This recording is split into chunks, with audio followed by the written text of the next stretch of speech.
So why do you need to control the amount of compassion you show at a given time? Now, this is not to say that there's not enough compassion. In fact, if you work in the healthcare industry, probably as a counselor or therapist, you might actually have compassion fatigue, where you're giving away too much compassion, you're getting drained from it. Listened to it, and it definitely is a big problem. However, I've also I'm not really in the industry of healthcare, and I kind of do this on a personal basis. And if you kind of look at the videos of my past 3 months, like I went from like showing too much compassion to showing too little compassion, like all the way in between everything. Like I've tried everything because like I'm just that type of guy. Like I like learning firsthand experience. The most recent bout, I stopped showing too much compassion because like the way that this works is like I'm Asian. If I show too much compassion in one direction, other people who do look like me, even though they don't share the same ideals and values I do, they kind of get affected by me. And other people, some of the drill rappers in the community, say, hey, you know what, if you continue to do that, we're going to come after you. I've been fairly warned. So what I've learned is that you have to show compassion in a way that is business viable.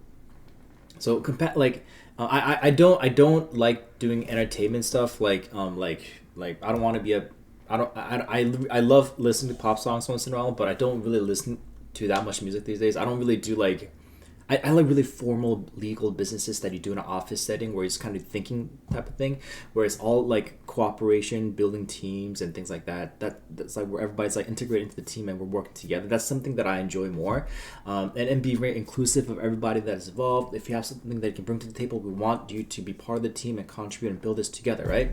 But I've learned that you can't just give compassion, and the reason is, I'm sorry guys, we're only human, right? There's only things that we can do that we can't. If we like, we're not robots. We're gonna reset our personality all the time and just redo things. Like we have to work in a Goldilocks zone of things that are acceptable within the human boundaries. Even if we do too much of a good thing or a bad thing, we have to work in the Goldilocks zone. Because if you're too far off the Goldilocks zone, guess what? Your genealogy ends. Your lineage ends. Like no matter how good, like even for example, you do something that so feels good. We need balance. Human beings are animals. We need to take care of it. Even if you have vitamins, if you take too much of one type of vitamin, you get diseases because of that, right? Like humans live in a compact zone, and just even besides the physical medicinal purposes of like following your nurse or doctors or dietitian's guidelines on how to. By the dietitian is legal and nutrition is anybody can do it. So if you feel like you're a healthcare professional, or you go to your dentist and your dentist say you do this, do that, do that. You listen, right? We need this Goldilocks zone. We don't have regenerative technology. We don't have medicine that can help regenerate the brain. We don't have that, and emotions need to be treated the same way as well. We need to understand that we have a boundary that if we go out, even obviously if it goes to the bad side of things, then it's worse. But even if you go to the positive direction of boundaries, if you go over it, people can't handle it. We have to go within this Goldilocks zone of what is workable. So when you control compassion, most people don't give enough compassion, to be honest. Compassion is a skill set that more people could definitely work on. But if you do have this compassion problem, make sure you also don't give too much of it, right? Understand that there's boundaries that people have and work within those boundaries, right? If you're too far off boundaries, even if it's a good thing, people just can't handle it. So you have to deliver it in a way that's presentable and palatable, right? You have to, if you can consume this good emotion, take it. If you cannot, don't give it to them, right? Like I remember like some folklore of like some Korean like he was like a poet or something, and the king found his like the Korean majesty found like his writing, and it was really amazing, and it was like, hey, you know what, I want to hire to the royal court, and he sent like a guy, and then he said, and then this guy, the poet, was living in poverty, and then the king said, oh, you know what, he's in living poverty, let's give him like whole cow meat, and so feed him so he feels nourished before he comes here, and he can like have a good time, so he has a little bit something to feed on. Guess what, the guy ate too much and he died because he ate too much and he choked on it and died or something like that happened. So because he was so hungry, he was like, I got food, I'm eating, blah, blah, blah, and he just choked on it and died. So even if a good thing, right? Look, I'm not sure if this is a true story. I remember the story from a very, very, very long time ago. It might be a fairy tale or it might be a real situation. I'm not really interested in Korean culture, so I'm not going to do the research. So the proper way of helping people is by actually gauging how much they can receive and what balance they need. For example, if you have a child and you say, this is good for you, or whether you believe in religion and you say, I'm going to give you so much religion, you're brainwashed to it, or you have so much academia, you're going to be a genius, you're going to go to Harvard and be an engineer or a doctor, or you're going to be like, you're gonna play so much sport, you're gonna get injured as a kid and not be able to play sports anymore in your 20s. Like, you gotta balance. Humans are animals. We have severe biological limitations. Don't, like, yes, we're smarter than the other animals, and that kind of feeds into our ego, and we think of ourselves, oh, we are better, we are good, we're the superior species. We're not like that.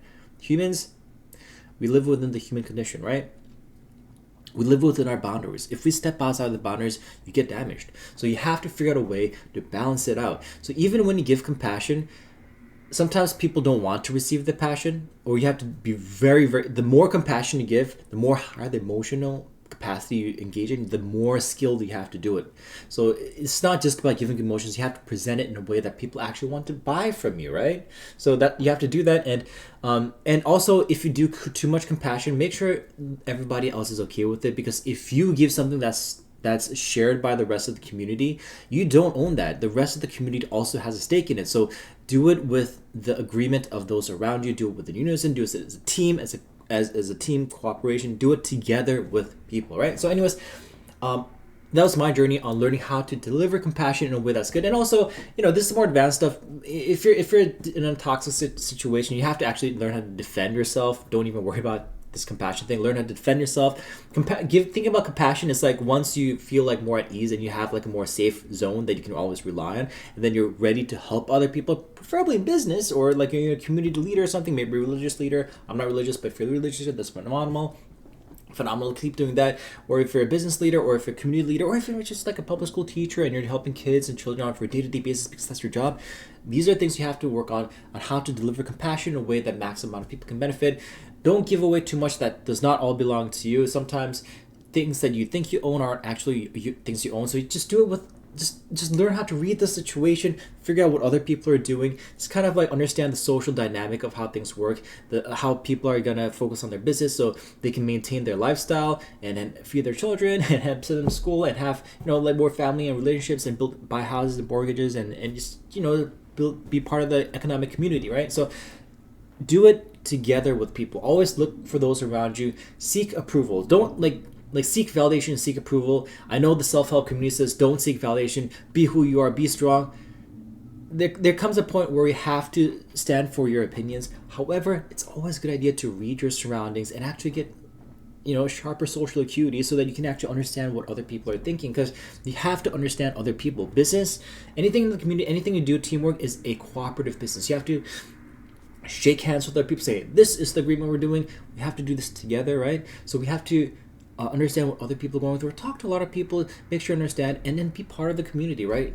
Like you're not, there is no king, okay? So yeah, there's a few royal kings in the world, but in the community everybody is equal, because you have to understand damage is very quick. Building things takes time and cooperation. So to build things, you have to understand that everybody has a stake in this. Everybody will be able to say, this is what I want, this is what I don't want. So look, I'm not going to go too deep into this. I just want to say that, hey, you know what? Compassion is a social skill set, and do it with the agreement and the approval of those around you.